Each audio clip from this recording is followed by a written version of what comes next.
all in line and ready for the start. They're off in the Kentucky Derby. And off to a... The first Saturday in May has been a tradition for horse racing fans all over the world for the past 147 years. The Kentucky Derby brings together some of nature's most captivating creations, the fastest and strongest 3-year-old thoroughbreds. While the event has traditionally brought positive attention to the sport, this year has been different. The winner, Medina Spirit, tested positive for the steroid betamethasone in post-race testing.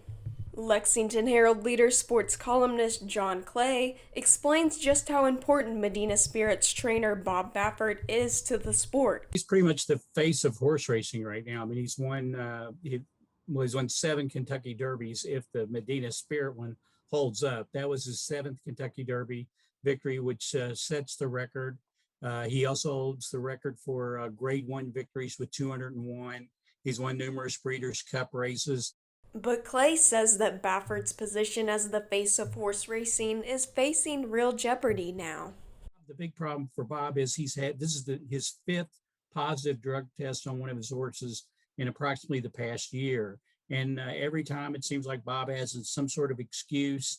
It was like a cancel culture kind of a thing. So there's a lot of people that are tired of the excuses. They think that Bob, while he may not be actively cheating as far as like giving a horse a PED or something like that, which other trainers have been accused of, it just happens too many times over and over again. For organizations that speak out against horse racing and the ethicality of the sport, this scandal is just a small contribution to a world of wrongdoing.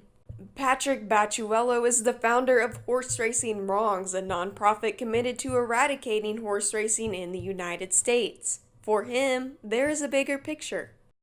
In no other accepted sport on the planet are the athletes locked in tiny rooms for over 23 hours a day. Are they drugged and doped without consent? Are they commodified as literal chattel, bought, sold, traded, and dumped purely on the owner's whim? Are they whipped, beaten for motivation? In this case, Bacciuello believes the emphasis on Baffert is misguided. I didn't think it deserved the amount of attention it received. I understand why. This is the most famous trainer on the planet, the most famous race on the planet. But I wish that there'd be more focus on the other terrible things that are happening to racehorses every single day. The recent efforts made by the industry just simply aren't enough for organizations fighting horse racing. The Horse Racing Integrity Act, which you probably know, was signed into the law back in December, and that's going to create this central authority, governing drugs mostly, to a lesser extent track surfaces. It's, on paper, it's a very good thing, have uniform rules and penalties for these drug violations. But again, the suggestion is that all we need to do is clean up the drugs in horse racing, and somehow this can make it whole. Although horses have gained recent media attention, we can all agree the blame should not be placed on them. Their beauty and grace can never be understated. For Good Day to Paul, I'm Audrey Fowler.